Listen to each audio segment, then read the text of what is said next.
All right. Welcome. Monday night. Hope everybody's doing all right. My name is 12 Gage. I am your host.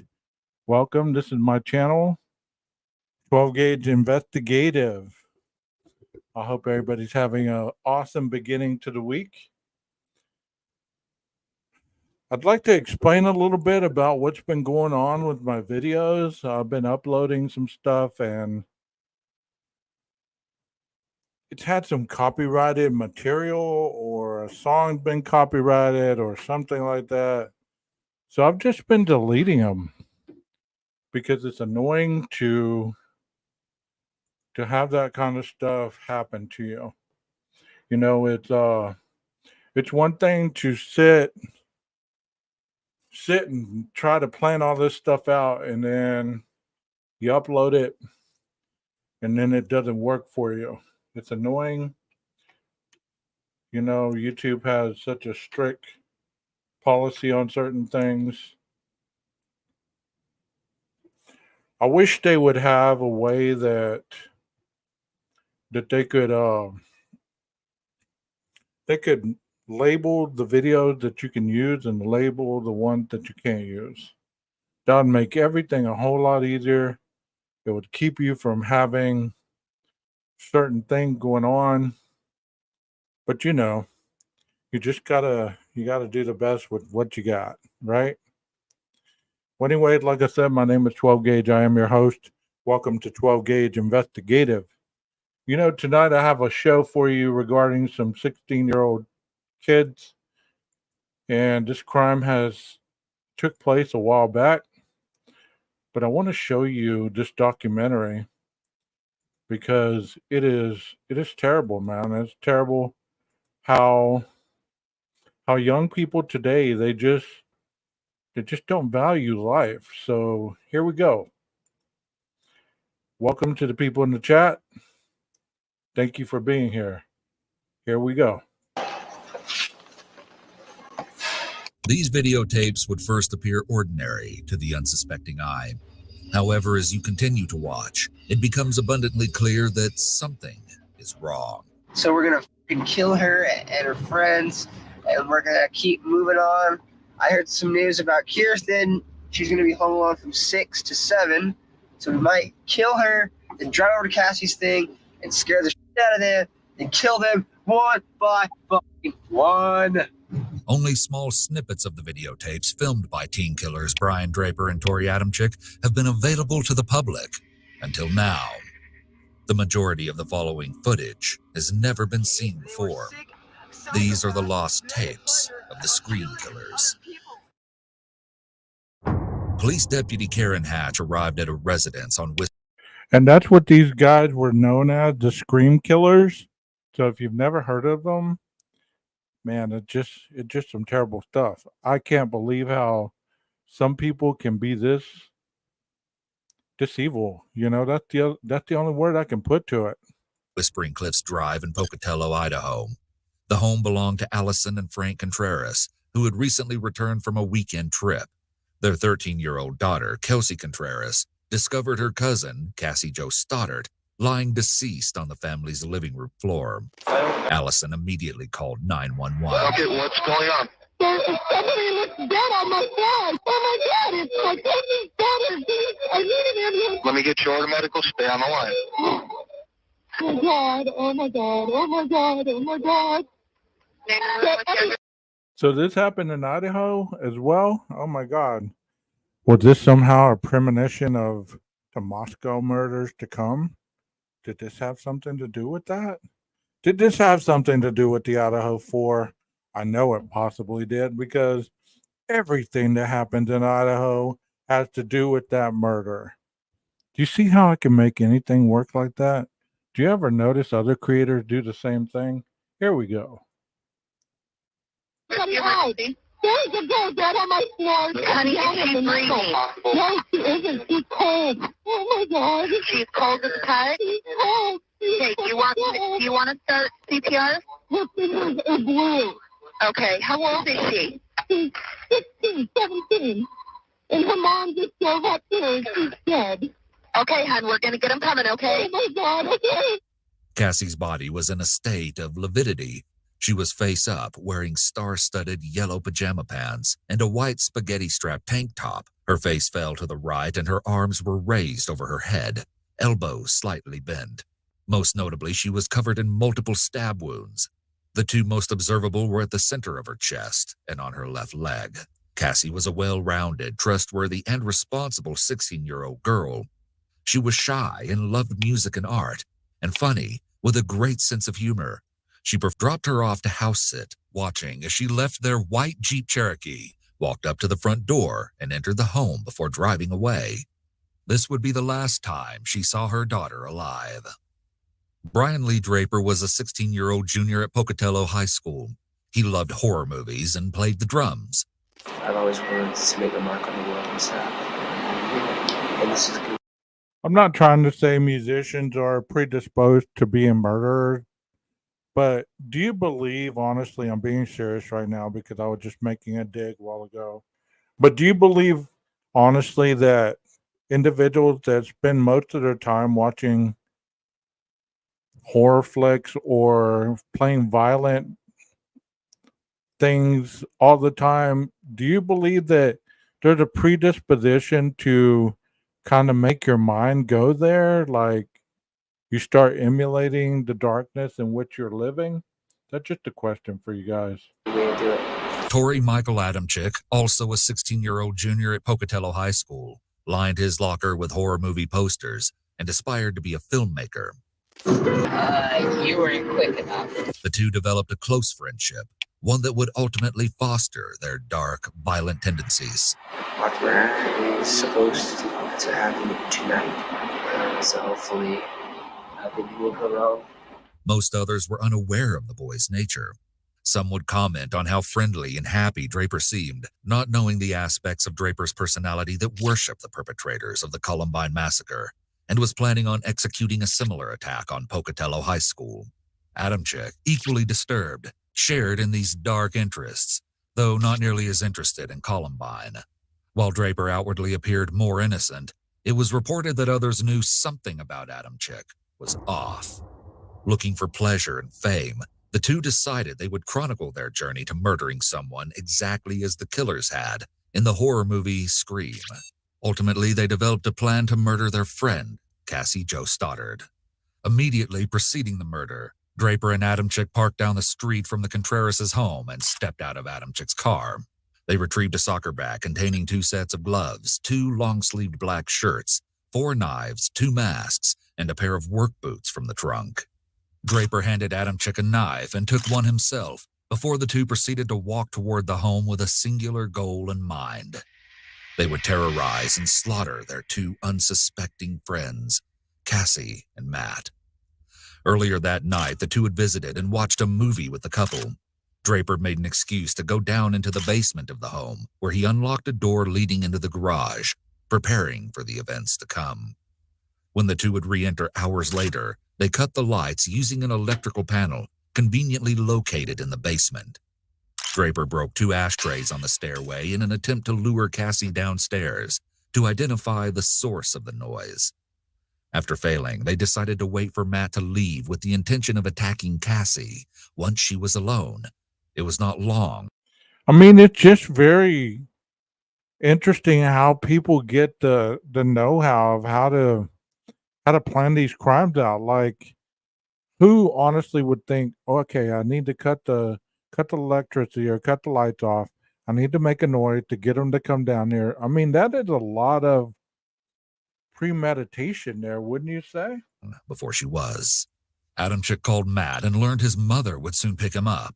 Cassie, frightened following the several odd occurrences of the night, asked if Matt could stay with her. Matt's mother refused, offering for Cassie to spend the night with them instead. Cassie, ever so responsible, chose to stay to follow through on her commitment to watch the house and the family's dogs. Following Matt's departure, Draper and Adamczyk dressed in their long-sleeved black shirts and gloves and donning red and white horror movie masks, snuck upstairs, after which Draper closed the door, hoping again to prompt Cassie to check on the noise. Attempting to lure her to no avail, the two lost their patience and approached her in the living room. Whether Draper or Adamczyk struck Cassie first, they each plunged their knives repeatedly into her chest, neck, trunk, and limbs. In total, she suffered a reported 30 stab wounds. Cassie Jo Stoddard took her final breath that night, September 22, 2006. Later, Draper shared with investigators that her scream was unlike any he had heard in the horror movies he loved. He said, "It was real." Timestamps on the tapes run from March 2006 to September 22, 2006, the very night of the murder, revealing all of their planning leading up to that horrific night. Draper starts to narrate their immediate plan. The two are vlogging their trip to another friend's house so they can see if she's home alone, so they can... So would you say this is stalking, or would you say this is surveying their victim? Would you say this was a form of stalking, or would you say that they were just surveying the victim? kill her. We're going for a high death count. We're not going not to get caught, Ryan. If we're going for guns, we're just going to end it. The first segment of the vlog clearly indicates that Draper and Adamczyk desire a high death count. This is consistent with public knowledge listing that fame motivated Stoddard's murder. We're just going to grab the guns and get out of there, kill everybody, and leave. We're going to make history. We're going to make history. Aside from ostensibly sadistic motives, fame as primary motive supports the idea that Draper and Adamczyk were highly narcissistic. For all you FBI agents watching this, you weren't quick enough. You weren't quick enough, and you weren't smart enough. And we're going over to Dixon's house. We're going to go snoop around over there and try to see if she's home alone or not. And if she's home alone, splat! She did. Don't figure get her into this, Ryan. I'm not putting her into it. Adamczyk's reprimand of Draper's humor injection during the filming, plus Draper's quick deference, might reflect that Brian was overly submissive to Adamczyk. A subtle power dynamic characterizes Draper and Adamczyk's relationship, but it's unclear who holds more influence over the other. As we watch their plan unfold, consider which party played the most significant role in determining Cassie's fate. Yep. People will die. Memories will fade. Memories will fade. I wonder what movie you got that from, Brian. Myself. That was myself. No wonder it was so lame. Okay, we're on our way, and I'll let you stay tuned. We're almost there. Dixon's house. It's clear out there in the pasture. We've already... They even got the eerie music in the background. You notice that? That is just creepy on so many levels. Arrived at a residence on Whispering Cliffs Drive in Pocatello, Idaho. The home belonged to Allison and Frank Contreras, who had recently returned from a weekend trip. Their 13-year-old daughter, Kelsey Contreras, discovered her cousin, Cassie Jo Stoddard, lying deceased on the family's living room floor. Cassie Jo Stoddard immediately preceding the room. Sorry about this, guys. Whether Draper Or vampires or werewolves, they're used to metaphor not to let... They teach their kids back in the 1800s, I learned this in English class, about telling their kids that you can't go outside or a vampire will get you, just to make their kids stay and do what they want to do.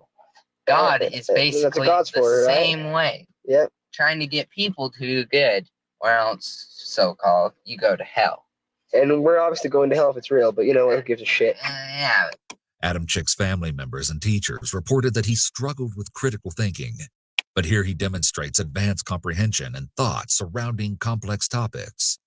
The psychological insight gleaned from the message about how allegories and religious beliefs were invented by parents so that parents could control their kids suggests that control is a very salient concept for Adamczyk. And given the boys' apparent antisocial tendencies, which includes being oppositional, they perhaps felt that they could rebel. The boys rebelled against their perceived external reality by doing exactly the opposite as they best knew how. Not only did they refuse to believe in God or any associated concepts, both having grown up in the Church of Jesus Christ of Latter-day Saints, but also they did just what they seemed to gain pleasure from: killing. It's not real because it's so blatantly obvious it's not real. But People believe it because their parents teach them, and so it's so hard for them. That church is basically a Mormon church, right? I was watching a Jody Arias documentary earlier, and they were the guy that got killed, Travis Alexander, was a member of that church. What is up with that church? To let go of it because they've been taught their whole life. yeah, I know. But fucking what the point I'm making is we are also taught that things like killing people and other thing is wrong. The only thing that it's wrong about is because it's breaking the law, and the law is only wrong. The law Natural selection, dude. Because Natural selection. That's all I gotta say. there should be no law against killing people. I know it's a wrong thing, but hell, you restrict somebody from it, they're gonna want it more. Exactly. Goodbye, camera. When Draper says that it's blatantly obvious that it's not real, he laughs. It's so blatantly obvious it's not real. But Given that the statement was not actually funny, he may giggle or laugh as a learned response to discomfort or cognitive dissonance. Laughter makes us comfortable when an individual detects inconsistencies in his internal world. For example, two logically incompatible thoughts like, "I'm doing the right thing," and "society or law says murder is wrong." One mechanism posited by some classical social psychologists is that dissonance reduction is motivational. According to Festinger's cognitive dissonance theory, cognitive dissonance is an unpleasant experience, and efforts to harmonize competing thoughts or thought behavior inconsistencies include conscious efforts to reconcile such dissonance. my friend's too pussy to go investigate. Turn here. Too Why smart. are you turning there, dude? Okay. Now we're gonna go over to Cassie and Matt's house. If they're home alone, we're gonna. In Cassie's house, Matt is there. Matt is there. Sorry. We're gonna go. We're gonna knock on the door. We'll see who's there. We'll see if their parents are home or not. If they're home alone, we will leave our way, and then we will come back in about 10 minutes. We'll sneak in through the door because chances are they're probably in Cassie's room. So we'll sneak in the front door. We'll make a noise outside, and Matt will come out to investigate, kill him, and it will scare the shit out of Cassie. Okay?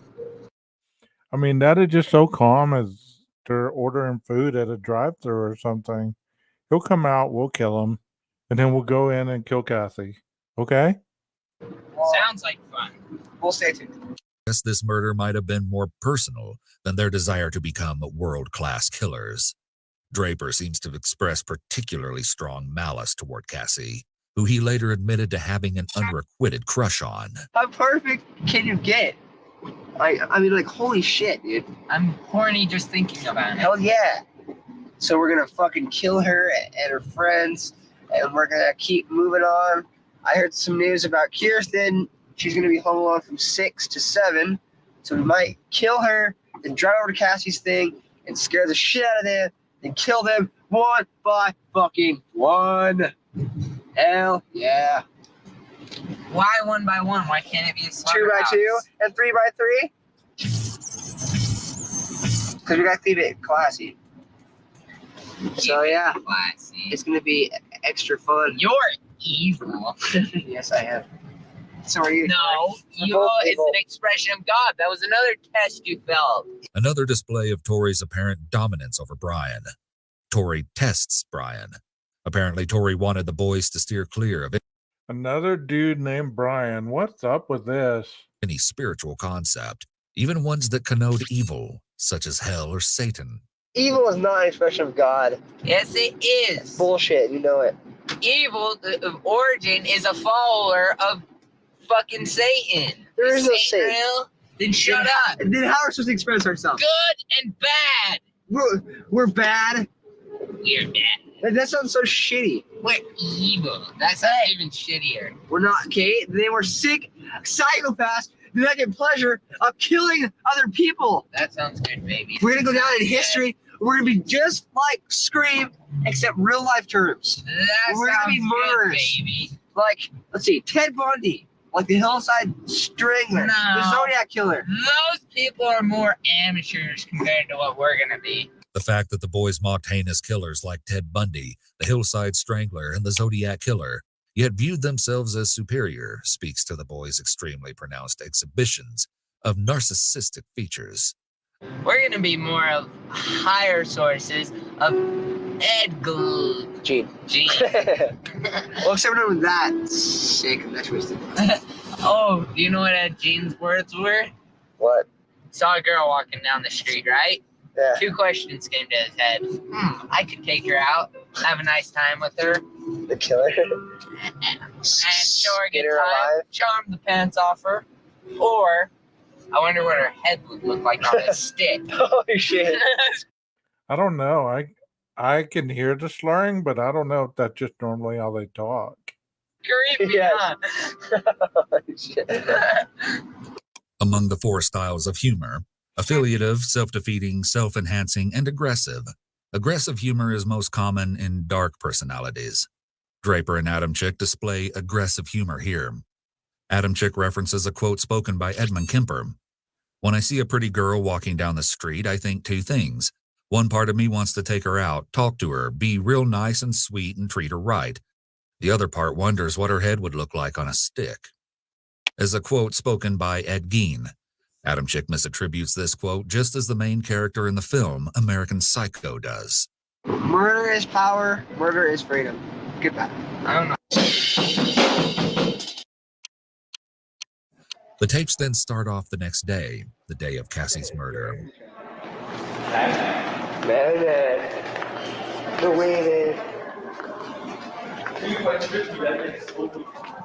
I mean, they basically videotaped the whole crime. That is narcissistic in itself, wouldn't you say? that would, but Perhaps Brian wanted to show one more snapshot of his normal life when he made these series of recordings on the same tape.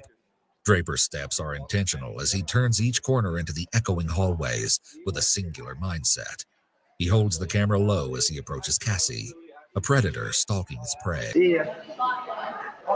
Draper immediately retreats to a bathroom and films his reflection, potentially self-conscious after his interaction with his future victim. Wait, there's a guys in here.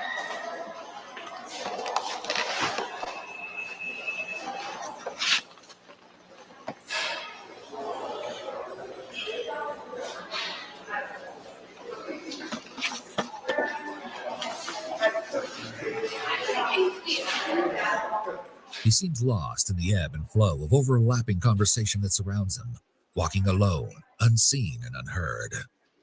The next clips again take place in Draper and Adamczyk's school. It appears that both are cutting class and using the library or study hall to finalize a written plan for the killing of Cassie, to take place later that very same day. Draper does most of the narration, with Adamczyk interjecting. Adamczyk is writing in a notebook, apparently making out written scenarios of how they will commit the murder later that night. Draper has bushy eyebrows.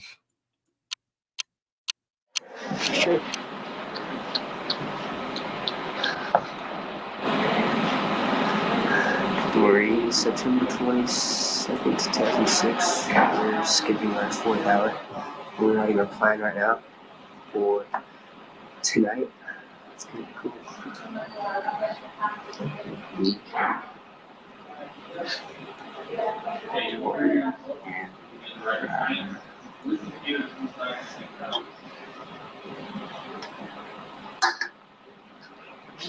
That was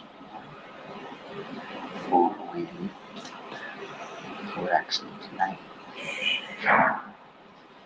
She's watching us.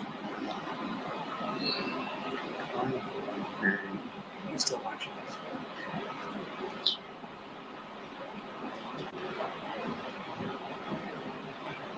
Number 2 is what?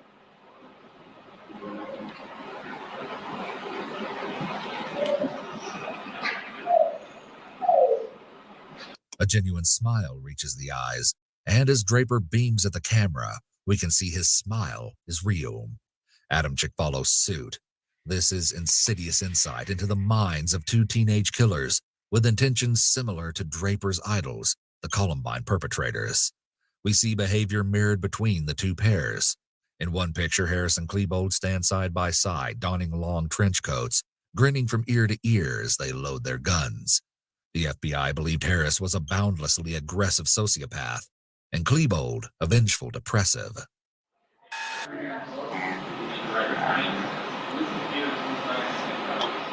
Draper often glances at the recording of himself. When Adamczyk glances at the recording of himself, it is often just after Draper did so. Given that the tale of Narcissus includes the idea that the hero in the tale is obsessed with his own reflection due to competing folklore accounts, it's fitting to point out that this behavior is also consistent with narcissistic personality features. Without context, Draper and Adamczyk seem like normal 16-year-old students. They skip class and pretend to do homework.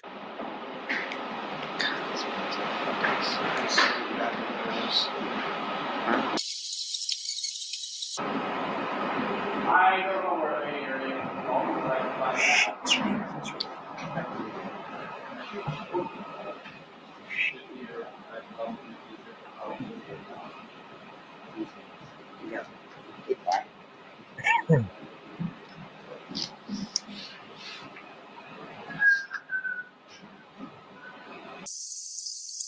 Oh wow, that whistling like that's not going to give you away, not at all. These are future. I remember those.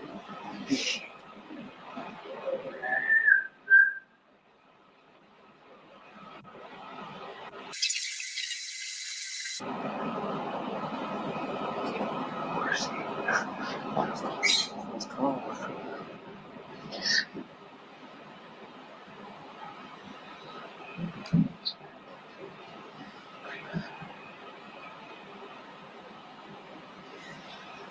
There's not much going on. I know. I'm sorry.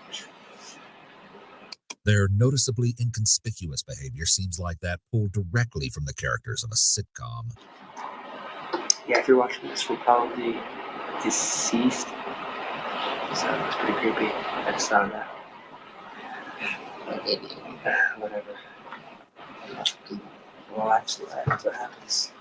You die.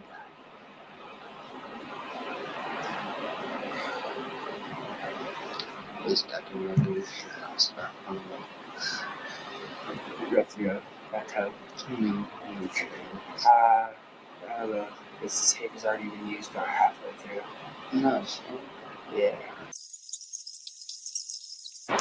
Our prayer is supposed to happen tonight. So hopefully everything will go wrong. Everything will go smoothly. And we can get our first kill done started and we can get going.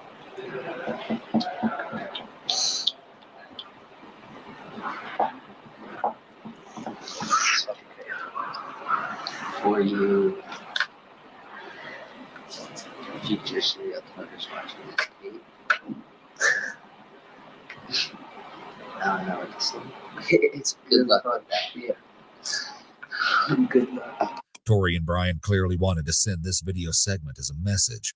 They seem to frame it as an interview with them, where they talk about their specific serial killer goals. Their nonverbal gestures frequently indicate what seems to be nervous fidgeting and/or excitement. We see the complex dynamic of their relationship. They play off and bolster one another. Well, happy 85th birthday to your mother. Safe travels. Play off and bolster. Yeah, they're just playing for the camera for future serial killers out there. I really don't know what to say. That's crazy. Gaining momentum as they go. Humans thrive and adapt more efficiently with social support. Encouragement from friends and family often increases goal attainment, which contributes to overall improved quality of life. Individuals affected by severe mental illness are often socially isolated and frequently display avoidant tendencies that prevent them from forming healthy social bonds. However, Draper and Adamczyk share similar dark and terrifying tendencies, desires, and goals, a toxic and lethal combination primed for action. Serial murderers often identify a special first target. First targets may form the basis for desired characteristics in future murder victims. i.e., blonde hair, short, quiet. We have to stick with the plan. And she's perfect, so she's gonna die. I know we're just at Kirsten Barnes' house, probably. And we have a new victim now. Her name is Miranda Chacon. She started sleeping, so she told me to be quiet and to shut up, so now she's dead. I've always wanted to make a mark on the world and stuff. And this is a good way to do it. We gotta kill all those Mormons out there. I know. Combine my love of horror movies with my love wanting to, be popular. Famous. This goal may be driven by a subconscious yearning for general acceptance and feelings of belongingness. No, he never knows my name. Well, I care. I care some stealing tables. They're really famous now. And their massacre lasted 45 minutes. They're just so calm about it. It's just overwhelming to me to think that you're just talking as if somebody's gonna die and it's no big deal to you. You don't have any kind of emotional attachment to that. It's just, oh, she's perfect. She has to die. And ours is probably gonna last like 2 weeks.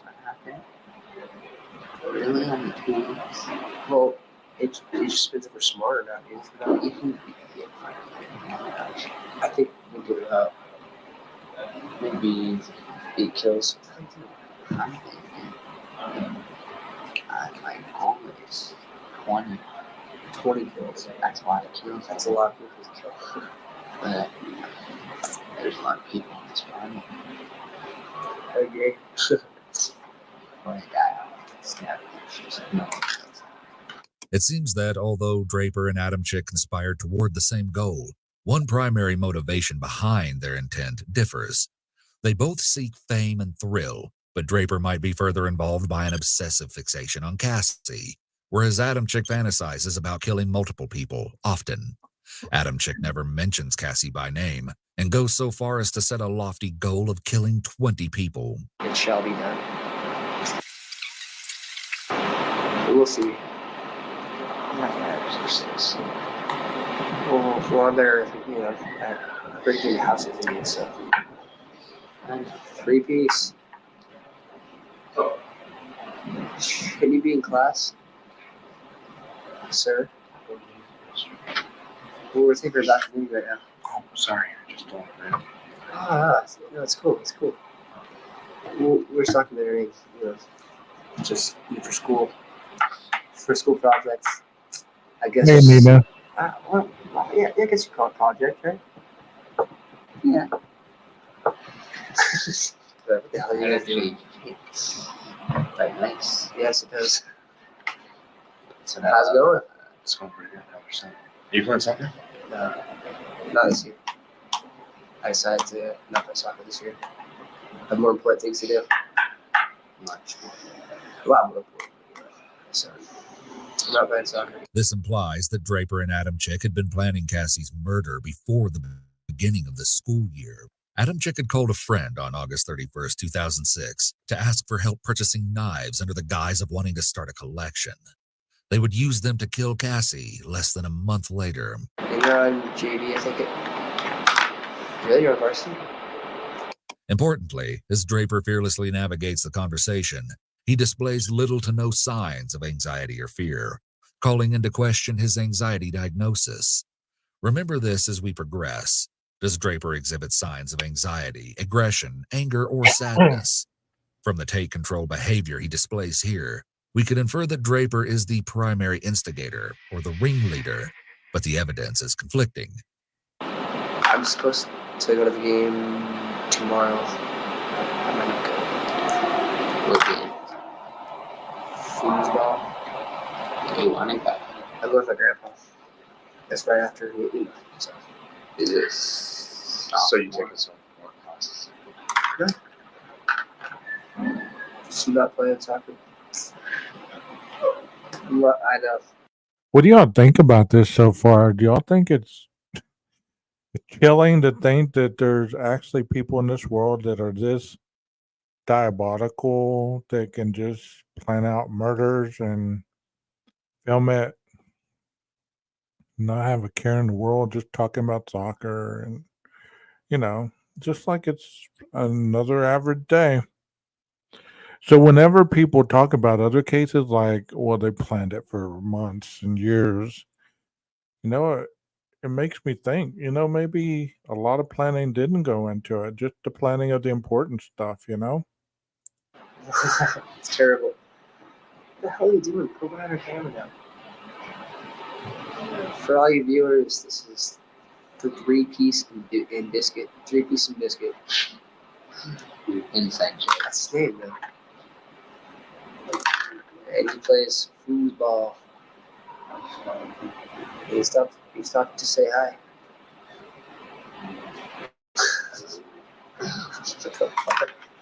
Okay. Yep.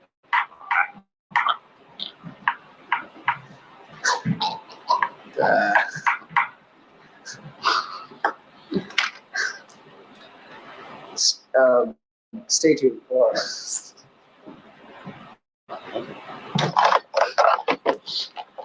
Their well-meaning classmate feigns choking, a perverse and ironic foreshadowing of the death that would occur later that night. This classmate later testified as a civilian witness in Adamchik's trial, State versus Adamchik. Their lighthearted interaction suggests that Draper and possibly Adamchik may have been more involved and accepted in their high school community than is typical of youth with violent and antisocial proclivities, as it seems Draper and Adamchik display. Draper specifically seems to have been well ingrained. During his trial, character witnesses explained that he appeared to be a healthy, happy teenage boy, which suggests he has a keen ability to blend into normalcy. Okay. So we're sorry, convenience. And see, that's another thing that the video that I played earlier on the upload that I had to take down.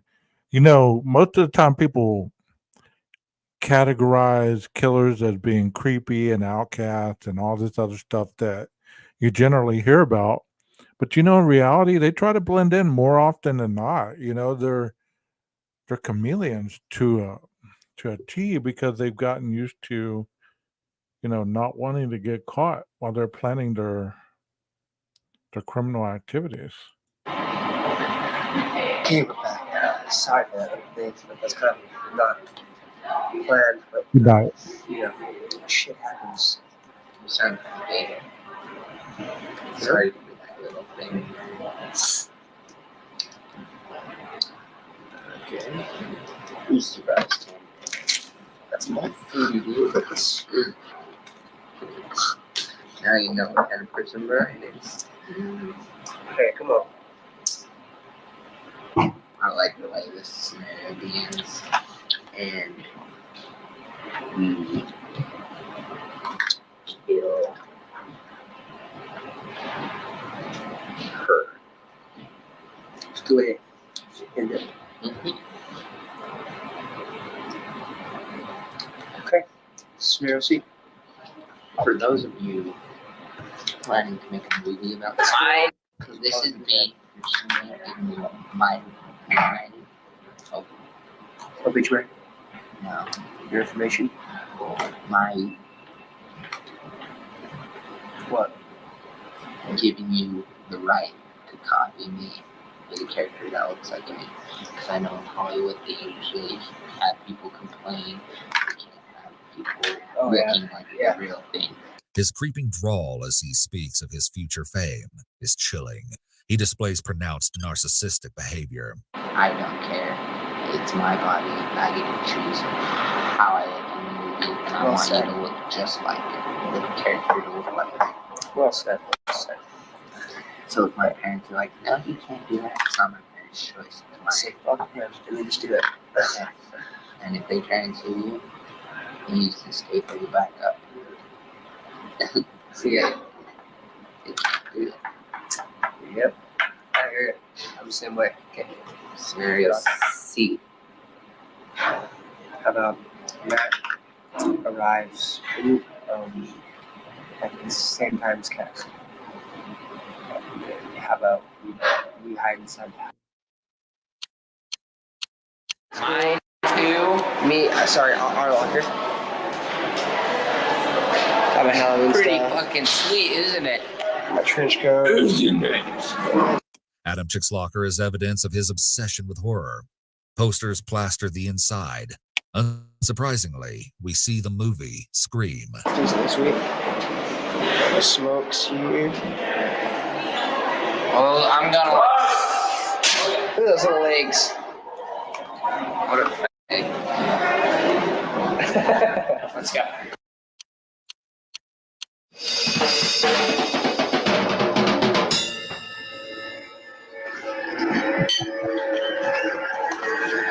We see that his television is on, and a closer examination reveals that the movie that inspired Cassie's murder, Scream, is playing.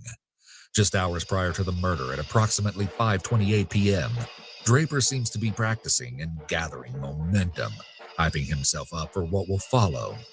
We hear a brief, chilling, and discordant musical hum before we find ourselves back with the pair in Adam Chick's car.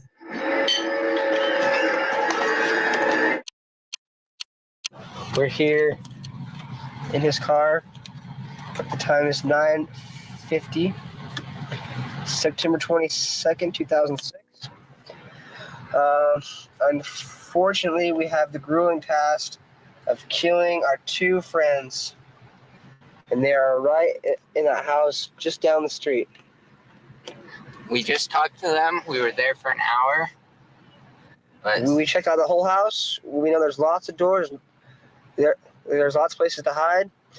I unlocked the back doors, so it's all locked.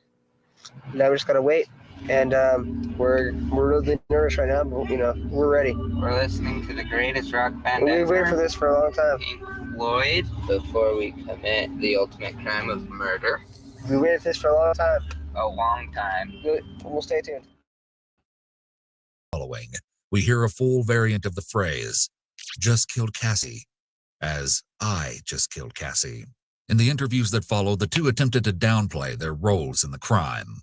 Moreover, Draper claimed he only stabbed Cassie because Adam Chick told him he had to. In stark contrast to his claim, Draper singularly stakes claim to Cassie's murder here, stating "I" instead of "we." Oh, fuck. That felt like it wasn't even real. I mean, it went by so Shut fast. the fuck up. We gotta get our act straight. It's okay.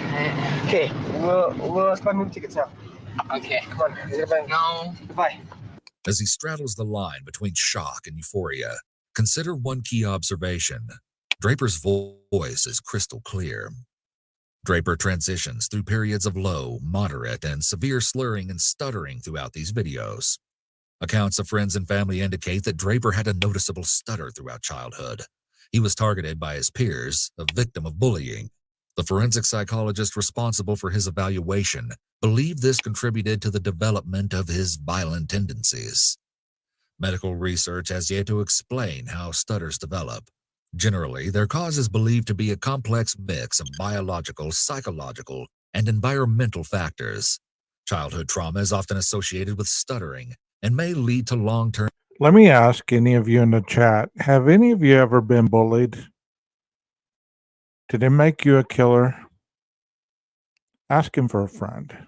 Deficits in speech, brain structure, and genetics, often determinants of mental illness, may also play a role. Individuals who suffer from serious mental illness are more likely to experience problems with cognitive processing that lead to speech impairment. Draper stuttering is a distinct, mysterious characteristic. In this intense moment of heightened arousal, he does not stutter once. I guess your eyes were up, chest was moving. I thought it was like this. I thought it was joking, like, yeah, it's joking. They're trying to, he's trying to flash it or he wouldn't take at all. And he said, we have to kill her. I can't believe I did this. And he said, we have to kill her. And so we stabbed it out of the way. And then he just kept, I heard it go in. I heard the chest, like, pound on the chest. It was supposed to happen. It was supposed to be a joke.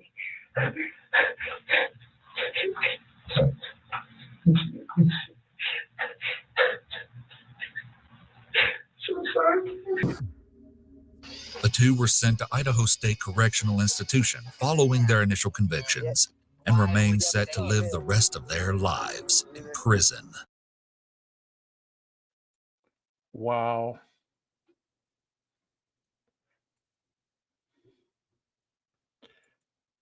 And it's buffering, so I don't know if it cut me off right there or what. But I have a surprise for y'all. I found something that I thought that y'all would enjoy. Y'all hang on a second, and then we'll discuss this video.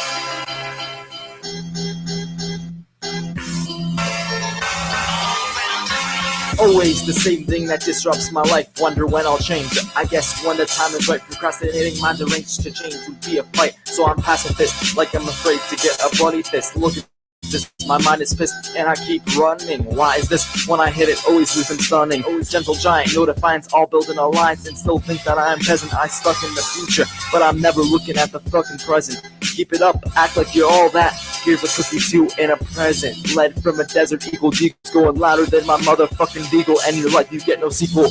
Leave your loved ones crying like some seagulls. You are not my equal, you are evil, but I'm feeble. And now I'm going regal. Don't fuck with us. You learn a lesson. Next on music.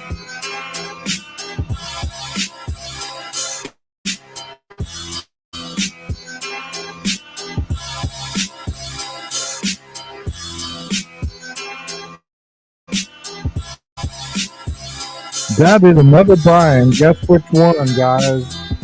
Guess which Brian this is. Koberger.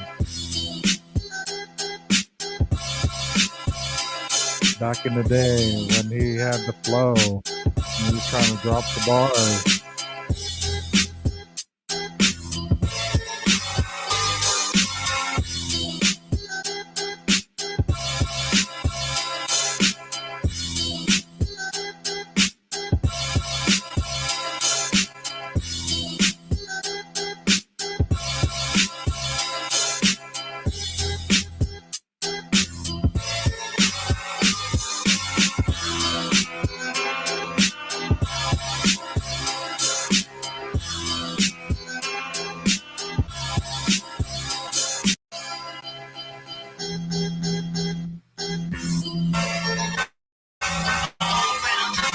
Always the same thing that disrupts me. Wonder when I'll change. I guess when the time is right. Procrastinating, mind arranged to change would be a fight. So I'm pacifist, like I'm afraid to get a bloody fist. Look at this, my mind is pissed and I keep running. Why is this? When I hit it, always losing stunning. Always gentle giant, no defiance, all building alliance. And still think that I'm peasant. I stuck in the future, but I'm never looking at the fucking present. Keep it up, act like you're all that. Here's a cookie too and a present. Led from a desert eagle, Deagle's going louder than my motherfucking beagle. And your life, you get no sequel. Leave your loved ones crying like some seagulls. You are not my equal, you are evil, but I'm feeble. Now I'm going regal. Don't fuck with us. You learn a lesson. Next on music. All right, all right. That was Mr. Koberger back in the day. I guess when he wanted he wanted to be a rapper. So that was some bars that he wanted to flow out there, you know? The music wasn't bad. The music wasn't bad at all. You know? So what do y'all think about this story?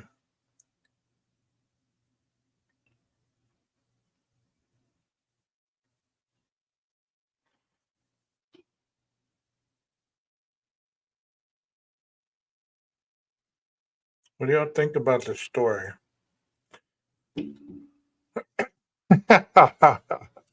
Wasn't that good? Yeah, the rap game was not, but the words in that rap was what was kind of disturbing. You know what I mean? If you've never heard it, it's on YouTube. You can go check it out. I'll probably get a lot of hate from people about commenting on bribe bribe stuff.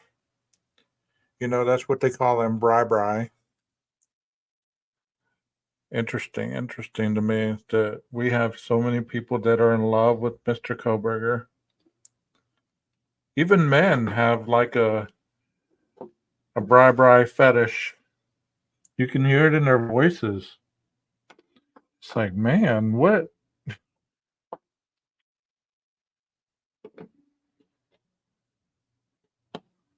It's almost like bribe the new Diddy or something. You know what I mean?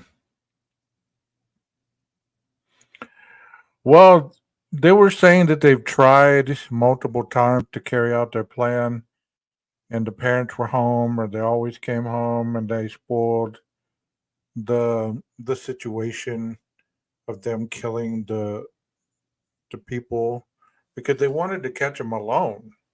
So the parents would come home, and it would ruin their potential kill because the parents would interrupt it.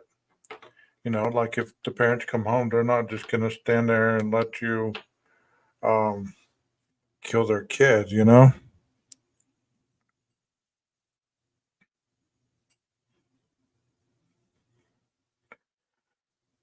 Yeah, that's interesting, Jeff. I don't want to play any more music because I'm kind of leery about playing that, you know? YouTube's really weird, man. Like, you play a song, like I played one last night, and you don't know that it's not applicable in certain countries. So, certain countries can't listen to your stuff. So they'll like penalize your video so it's not viewable in certain countries or it's not viewable for certain audiences. And I mean, I've even had to cut out songs. That's why I'm just sticking to like a beat or whatever when I do the intro to the stream because I'm tired of having to replace that song that I used to use all the time. And now all of a sudden, since I guess it's picked up steam, now they don't want to let you use it. So have to use something else. They're probably afraid that the parents would kick their butts, and they probably would have. You're right. So I don't know. I've never been to Idaho. I don't know what kind of people are in Idaho, but I've met some good people on here that have been in my chat that are locals. So I wouldn't say that all people from that area, Washington, Oregon, you know, all those areas, Utah, are necessarily bad people because I've never met anybody from there. So when people get on here and they characterize certain people in an area as if everyone in that area is this or that and the other, you know, they put people in a box. It's like since Moscow is a college town, Pullman's a college town, and if you've ever lived in a college town, you know that there's going to be criminal activity that is more prevalent than any other town, especially a rural, little bitty town that doesn't have a lot of people in it. Of course, there's not going to be as much crime or wild stuff going on. And you know, for the most part, these college students are bringing in revenue to the town. So more often than not, they're not going to be arrested every single time. Most of the time, they're going to get a stern talking to. They're going to be like, "Hey, you know, you shouldn't be doing this. Y'all need to break it up. You need to go home. You need to sleep it off." You know? Yeah. And you wonder why people in Moscow don't want them around. Kind of like Kane said in one of his videos. He said, I'm sick of you YouTubers coming around and creating your bullshit. Kane, the one that supposedly owned the Linda Lane apartments. I mean, can you imagine your town being thrust into the spotlight and then having all these people talking stuff about you and they don't even know you and they're putting your name out there and they're putting all kinds of theories that this person was involved and that person was involved and this happened and that happened. You know, I saw a conspiracy earlier where they were talking about Diddy's plane still being active even after he was arrested. So they're already running with that. Is Diddy really in custody? Or is he somewhere hiding out?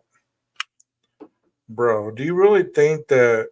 I mean, logically, use your brain. Do you really think if he's being accused of all this stuff, he would be free right now? You know? I talked to the guy that went after JLR and BHB. He's a very nice guy. Are you talking about the guy in the white truck with the flags? He wasn't very nice that day. He was mad. He was mad. He's like he was talking about Bullhorn Betty was like spitting on him or something like that. I remember that guy. Yeah. I mean, and people very well could be nice. They could be nice people. But you know, when you're pushed too far, you know, everybody has their breaking point. Everybody has their limit. And when you won't take no for an answer or you're constantly looking for clues, you know, it would irritate anybody. She said she spit near him, but not on him, right? Yeah, that's what she said. He's going to every hearing just hoping to come across them again. Wow.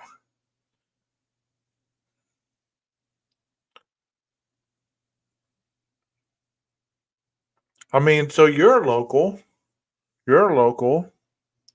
and you're not crazy. You're not fanatical.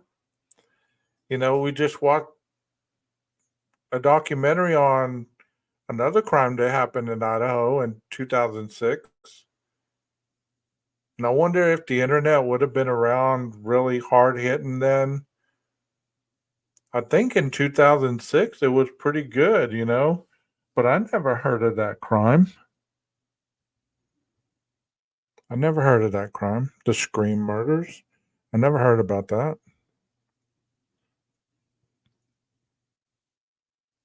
Did y'all hear about that in 2006? Did y'all know about that?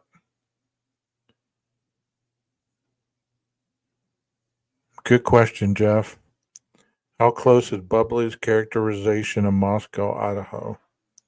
Define your own limits within the law, perhaps. Yes. I think I still had dial up in 2006. I believe we may have all had dial up. Maybe that's why we didn't hear about it. I don't think YouTube was even around in 2006 because that was one of the reasons I was excited about the internet because I thought finally MTV's off the air or whatever. They don't show a lot of videos. Possibly I could go and watch some music videos online. And you know what? I was sadly mistaken because the video quality in 2006 was not very good. As you could tell by that camera footage, it was very grainy looking. Oh, the news was around though, for fuck's sake. LOL. Yeah, you're right. But I still didn't hear about that crime. I've never heard about it until I was surfing YouTube. I've heard about it a while back, but I wanted to do a live on that. Um, yeah, it was less depressing in 2006.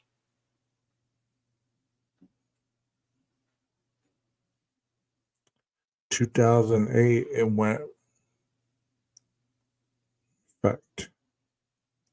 I think teenagers in high school need to get some kind of picture of what their lives can be in the future. Some don't think further than the next days or the weekend. Jeff, I've only watched like one of her videos. I can read the Moscow police reports myself. Yeah, that's true. But I mean, to be fair, and not to be talking ugly about Bubbly, because she tries. People love her. People, she has a lot of subscribers. They love her. They love her content. She's putting stuff out there, but I wish she would do a little more research than to try to put so many people to be involved in these crimes.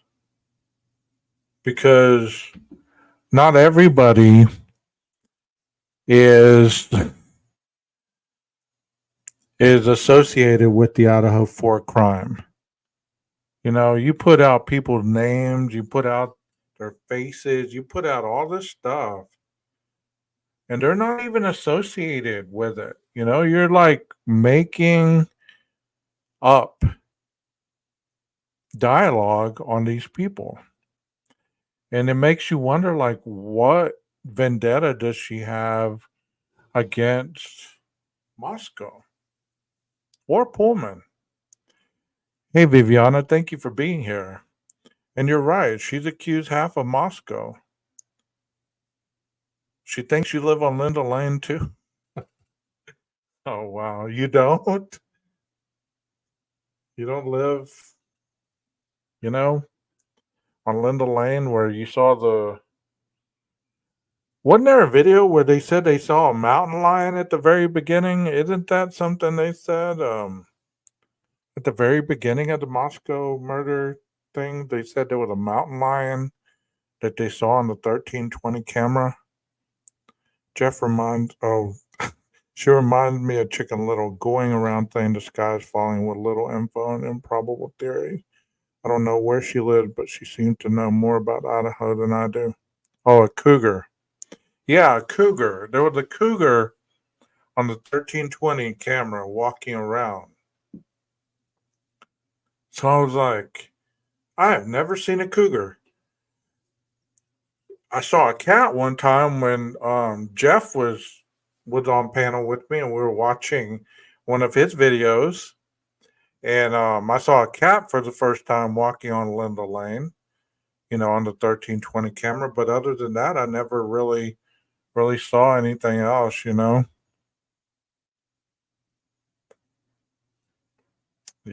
you're right.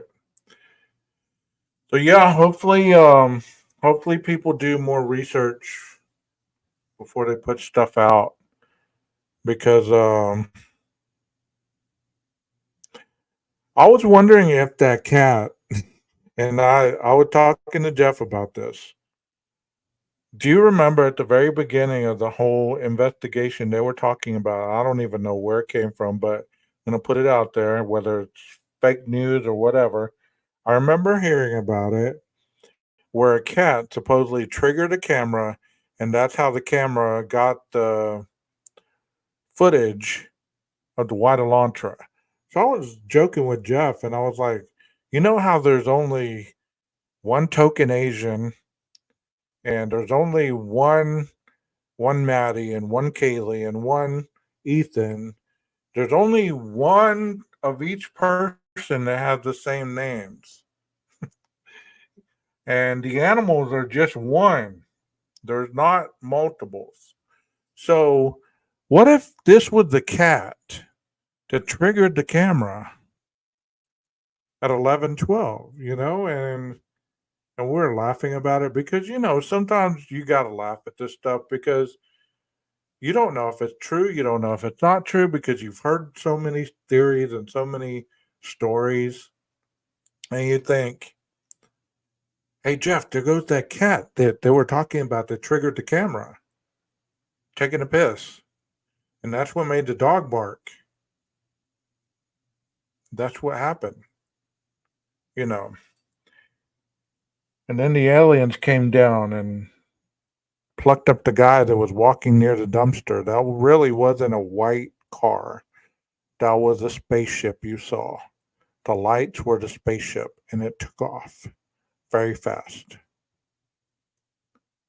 Yeah, it's just crazy. All the stuff that we've heard about that case. While you're here, Viviana, I want to give you some props because I like listening to your stuff. You can tell you thoroughly think it out without speaking first. I enjoy your commentary. And if you haven't checked out her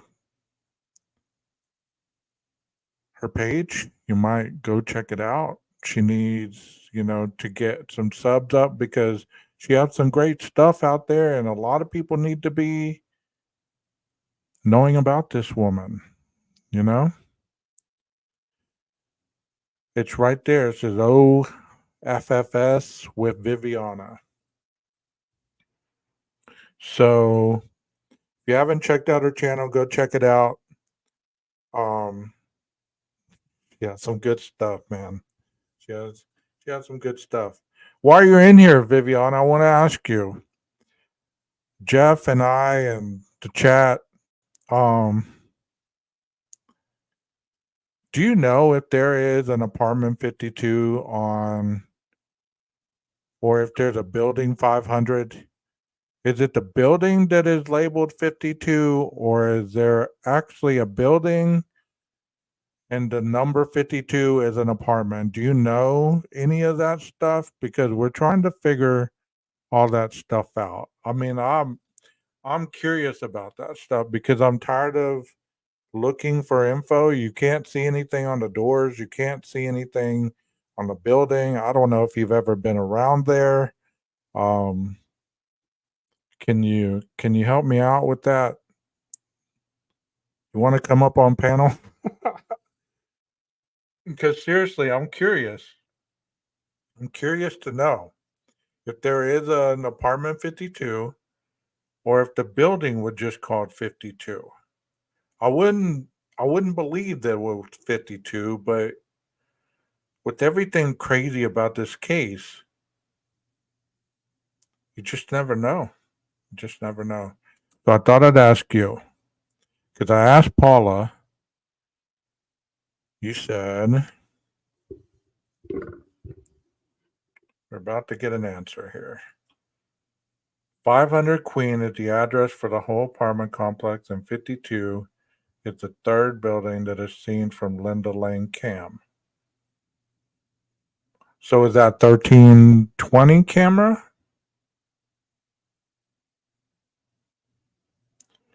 You're talking about the building with the cars that are parked parallel to the street, right? Where you can see the 1320 and those cars in the dark look like they're glowing, like their lights are on. And I would try to find a picture, but you know how that goes. I thought at the very beginning that's where the camera was. You said 1330 points at the building. Okay, yes, the 1320 camp. Okay. So it is the building. Let me try to find that picture right quick. Because I remember seeing that, but I never thought that that was building 500. I always thought that was a different building. And then they started talking about all these other cameras.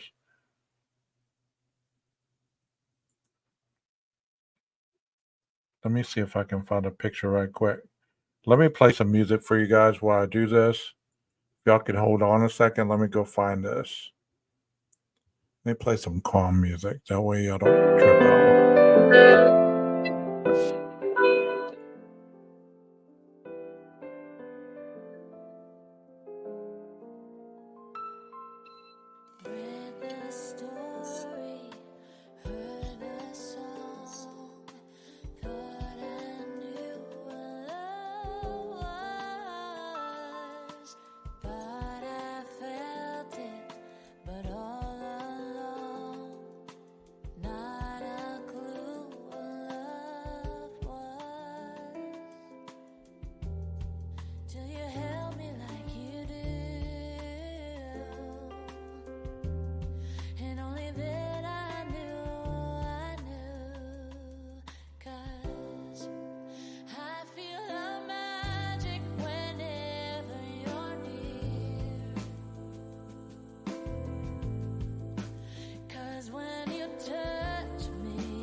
Okay, thank you for waiting, guys. I didn't find a photo, but I found a video that we can reference this, and it's actually a video that Jeff made. So let me show it. This right here is looking. Hold on, y'all can see that on the screen, right? So if this is a 1320 camera, this apartment complex right here is what you're talking about, right, Viviana? These are the cars in front of it. This is the house with the red vehicle parked in front of it. Here's the dumpster. Here's 1330 off to the left here. So this apartment complex is the long apartment complex on Linda Lane.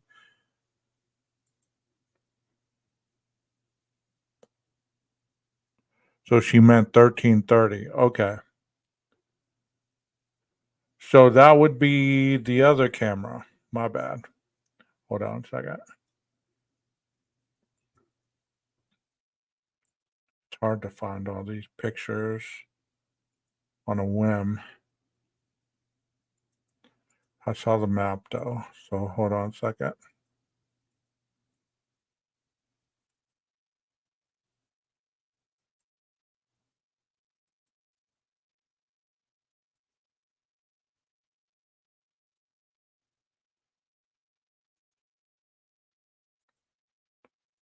You know, you have a lot of stuff whenever you got to scroll through hundreds of stuff to find what you need.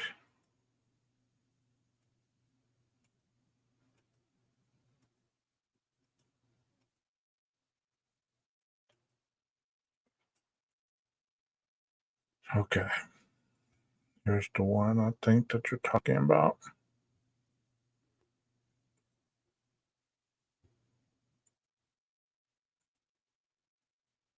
See, we had discussed this, but I didn't think that this was the one. Is it? I mean, we had even talked about this, but so there's an apartment number 52 right here at this 500 Queen. Is that what you're talking about? Yes, this is the smallest one. You see that on there?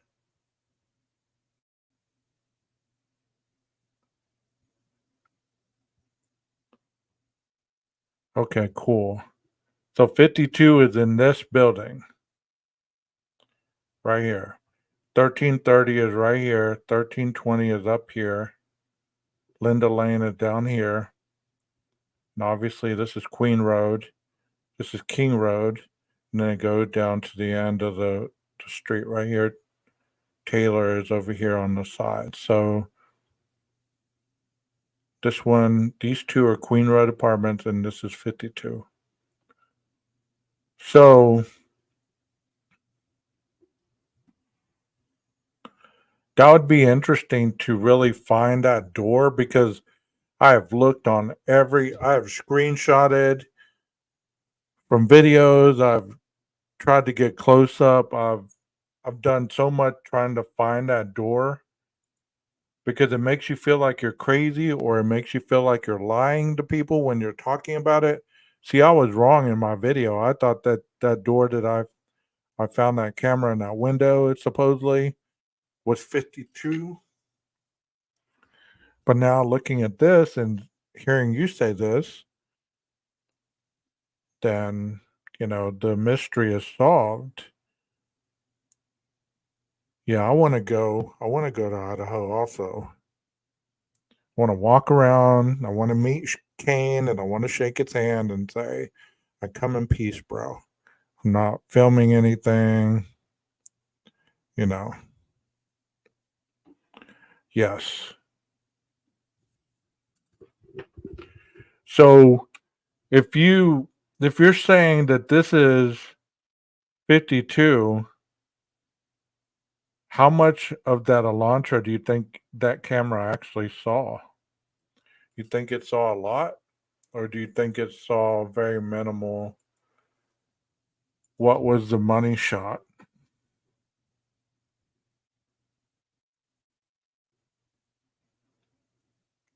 Any of y'all? I mean, Viviana's in here, obviously, but any of y'all, how much do you think that car saw, or that camera saw of that car? Let's see, 12, 1, 2, 3, 4, 4 to 5.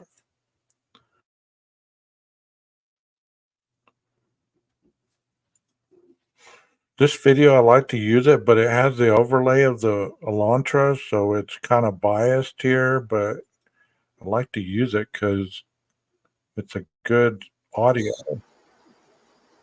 If I can find 407.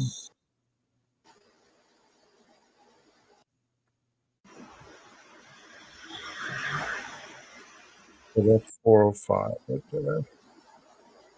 See, the building would be up here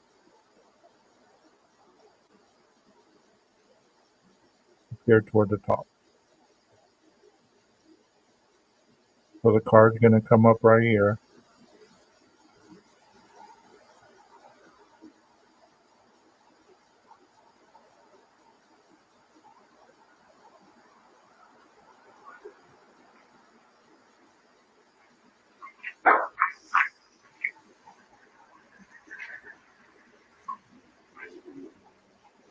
See, what's interesting is right before that car made that turn up there, didn't you hear a car door slam? So possibly somebody saw this vehicle. Didn't y'all hear that car door slam? Or am I hearing things?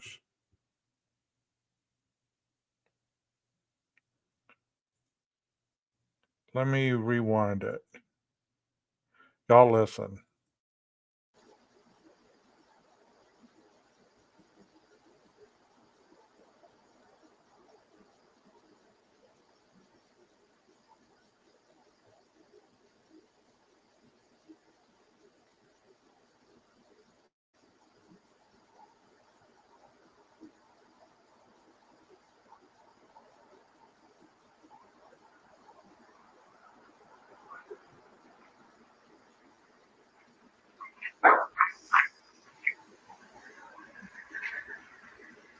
Okay, that was either a car door slamming or somebody walking by. I don't know if y'all heard that or not. Any of y'all hear that?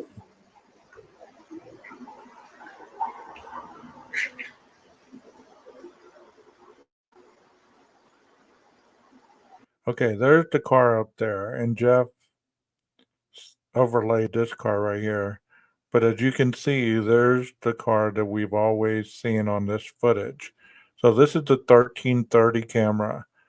The 500 camera that we're talking about is in front, would be, if this would be south, that would be north. So it would be north of this vehicle. So if that camera was facing anywhere near this driveway, it captured a lot of this vehicle. So that's what's interesting about that camera. That's why I'm thinking that that camera had a lot more to do, um, a lot more to do with capturing whatever than any of the other cameras. Because, that car going by there so many times and turning around, it would have caught almost every angle, determining which way the camera was facing. Let's see what Jeff says here. But keep in mind, I cranked the volume up, and this audio makes it somewhat hot. Okay. Still thinking the camera. Okay, let me play a little more.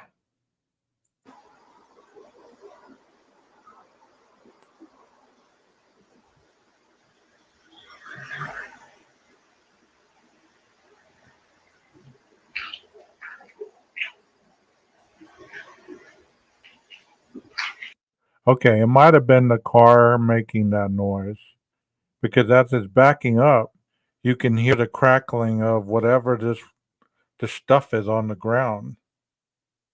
Did y'all? I mean, I don't want to tell you what you heard, but listen a little closer right here when it's backing up.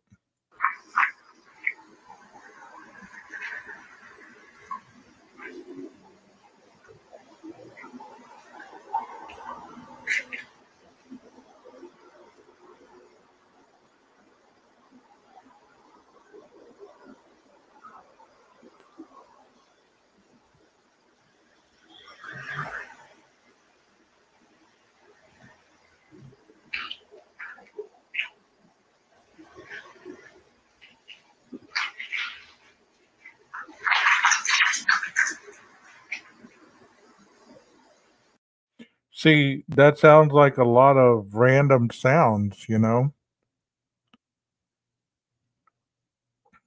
So I don't know.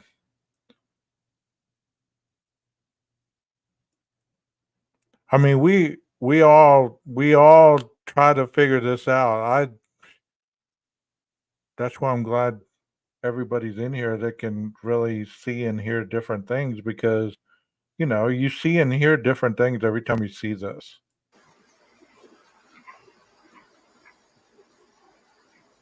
So at this point, the vehicle is going down Queen Road, going to the end of the block, making a 3-point turn, waiting to descend on the fifth time right now.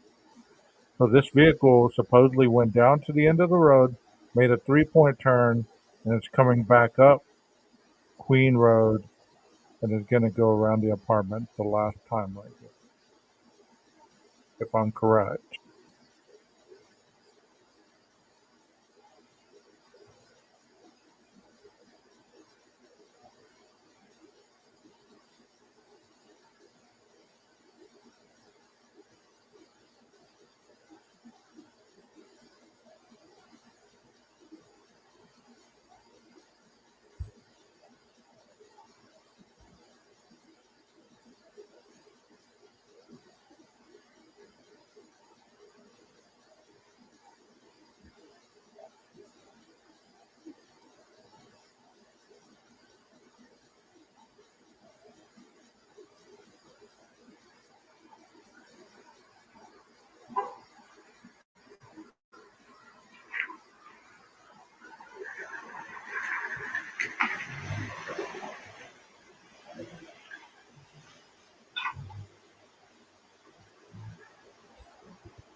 Okay.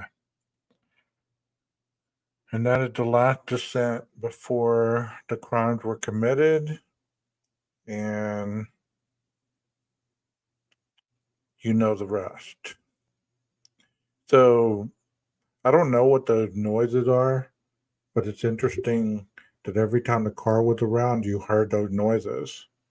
And I don't think that Jeff was messing with the audio every time he heard the car coming around or bumping his mic or anything like that. I mean, I could be wrong, but I don't believe so. So you tell me what you think.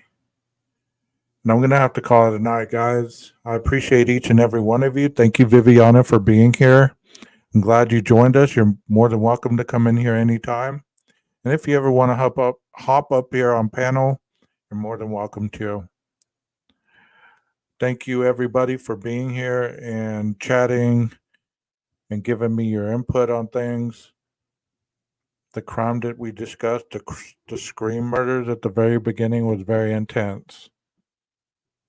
To be so young, those individuals had a lot of planning and a lot of time to want to be famous. And just tragic how that ended. I'm going to ask you guys, can you dig it? Can you dig it? If you can't, get yourself a bigger shovel. Maestro, cue that music.